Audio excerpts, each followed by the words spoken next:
నమస్తే అందరికీ.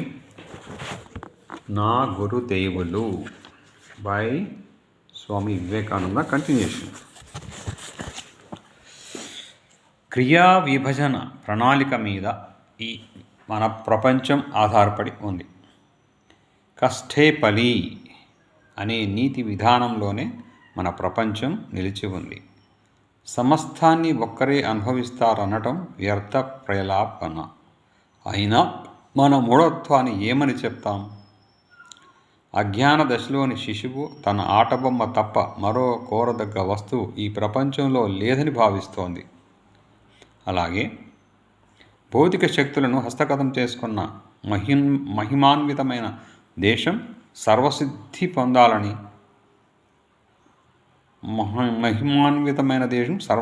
పొందానని, తాను అభివృద్ధి పొందవలసింది ఇంకేమీ లేదని, నాగరికతలో పరాకాష్ఠ పొందానని భావిస్తూ ఉంటుంది. అంతేకాక ఐశ్వర్యాపేక్ష లేని దేశాలు కొన్ని ఉంటే భౌతిక శక్తుల మీద ఆధిక్యత సంపాదించకపోతే వాటికి ప్రపంచంలో ఉండటానికి అర్హత లేదని, వాటి అస్తిత్వమే వ్యర్థమని భావిస్తూ ఉంటుంది. పోతే మరో దేశం భౌతికమైన నాగరికత కేవలం నిరర్థకమని తలచవచ్చు. పారమార్థిక సంపద లేని సార్వభౌమత్వం కూడా వ్యర్థమే అని ప్రాచ్యవాణి ఒకమారు లోకానికి చాటింది. ఇదే ప్రాచ్యుల ఆదర్శం. ముందు చెప్పంది పాశ్చాత్యుల ఆదర్శం. ఈ రెండు భావాల్లో ఏ ఒక్కటి ఔన్నత్య వైభవాల్లో తీసిపోదు. ఈ రెండు ఆదర్శాల సమ్మేళనమే వర్తమానం యొక్క సమ్మేళనం. ప్రాచ్యులకు ఆత్మతో కూడిన లోకమే సత్యం. పాశ్చాత్యులకు ఇంద్రియ అనుభూతమైన ప్రపంచమే నిజం. ప్రాచ్యులకు ఈప్సితార్థాలన్నీ ఆధ్యాత్మిక అనుభూతులనే లభిస్తున్నాయి. ఈ అనుభూతిలోనే వారు జీవిత సాఫల్యాన్ని అందుకోగలుగుతున్నారు. పాశ్చాత్యుని అనిత్య వస్తువులతో ఆడుకునే వ్యర్థునిగా జమకడతారు. పరిణత బుద్ధులైన స్త్రీ పురుషులే అశాశ్వతాలైన జడ పదార్థాల్లోని ప్రీతిని పూనుతున్నారనే ఈ విషయాన్ని తరచి ప్రాచ్యులు నవ్వుకుంటారు. పాశ్చాత్యులు ఒకరినొకరు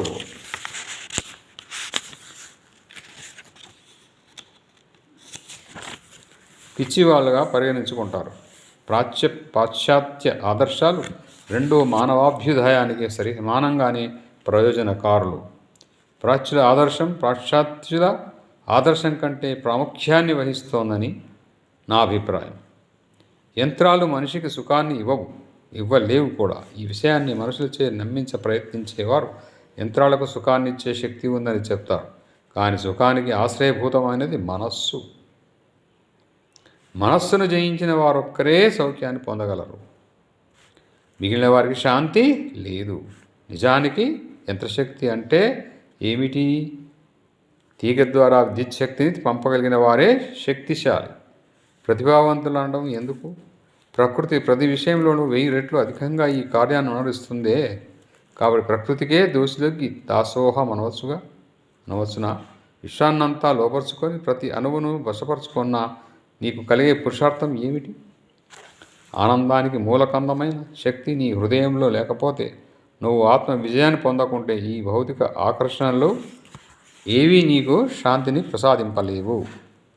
మనిషి ప్రకృతిని జయించడానికే జన్మించాడనే విషయం నిజం. పాశ్చాత్యులు ప్రకృతి అంటే భౌతిక ప్రకృతిగానో లేక బాహ్య ప్రకృతిగానో భావిస్తారు. నది, సాగర, పర్వత సంక్షోభితము, అనంత శక్తియుక్తము, వైచిత్ర దీప్తము అయిన బాహ్య ప్రకృతి అద్భుతమై వెలుగుతుందన్న విషయము సత్యమే. కానీ దీనికంటే అత్యంతాద్భుతమై మనిషి అంతర ప్రకృతిని దిపిలుతోంది. చంద్రతారార్కులను మించుతూ భౌతిక విశ్వాన్ని అతిక్రమిస్తూ మన క్షుద్ర జీవితాలకు అతీతమై అన్వేషణకు మరో క్షేత్రాన్ని కల్పిస్తూ ఈ అంతర ప్రకృతి విలసిల్లుతోంది.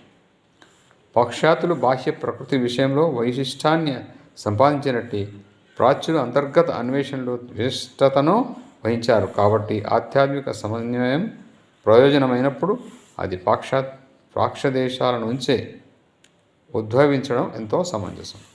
అలాగే యంత్ర నిర్మాణ శిక్షను ప్రాచ్యులు పొందాలంటే పాశ్చాత్యుల వద్ద కూర్చొని దాన్ని నేర్చుకోవడం సముచితం. పాశ్చాత్యులు బ్రహ్మం, ఈశ్వరుడు, ఆత్మ మొదలైన విశ్వ రహస్యాలను తెలుసుకోవాలంటే ప్రాచ్యులకు శుశ్రూష చేయాలి. Thank you subscribers. Thank you one and all. Me Jaya Prakash.